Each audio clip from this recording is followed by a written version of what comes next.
اب نبی علیہ الصلوۃ والسلام رحمۃ للعالمین جو امن کے پیغمبر ہیں، آپ نے امن کے پیغام کو کیسے پسند فرمایا اور کیسے نافذ کیا؟ وحی کا نزول تو 40 سال کی عمر میں غار حرا میں ہو رہا ہے، لیکن اس سے کچھ عرصہ پہلے مکہ مکرمہ میں ایک ظلم ہوا۔ اس ظلم کے خلاف کچھ لوگ کھڑے ہوئے اور ایک معاہدہ ہوا، حلف الفضول اس کا نام ہے، حلف الفضول اس معاہدے کا نام ہے۔ اس میں نبی علیہ السلام نے بنفس نفیس شرکت کی، اور بعد میں اسلام کے آنے کے بعد نبی علیہ السلام نے فرمایا کہ آج بھی اس جیسے کسی معاہدے میں شامل کرنے کا مجھے کہا جائے تو میں اس کی تائید کروں گا اور شامل ہوں گا۔ وہ کیا تھا؟ ایک تاجر آیا مکہ میں اور اس نے اپنا مال جو تھا، عاص بن وائل مکے کا سردار تھا، اس کو دے دیا، پیمنٹ طے ہو گئی، معاملات طے ہو گئے۔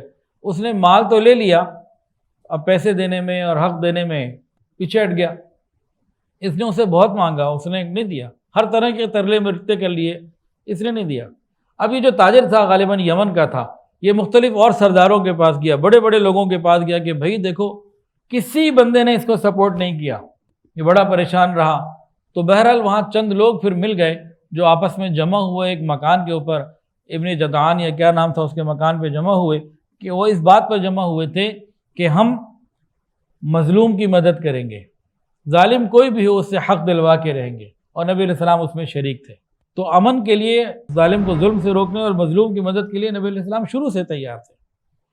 پھر 13 سال مکہ مکرمہ کے فقط صبر اور ٹیم بلڈنگ پہ آپ کی توجہ رہی، اور صحابہ کرام کی اخلاقی اور تربیت اور تزکیہ ان کا ہوتا رہا، لیکن مکمل صبر، یہ امن کا آپ کا 13 سالہ دور ہے۔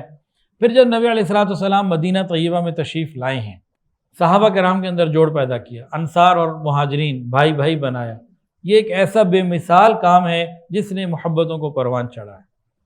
انصار مدینہ کے پاس مال تھا، یہ مہاجرین ایک تربیت یافتہ، اخلاقی طور پر بہترین اور تزکیہ کی ہوئی مضبوط جماعت تھی، یہ ایک زبردست مین پاور تھی، ان کو جوڑ دیا اور یہ دونوں ایک بہترین قوت بن گئے۔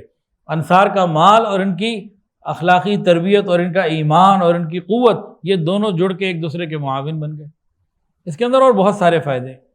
پھر نبی علیہ الصلوۃ والسلام نے مدینہ طیبہ میں رہنے والے مختلف قبائل سے امن معاہدے کیے۔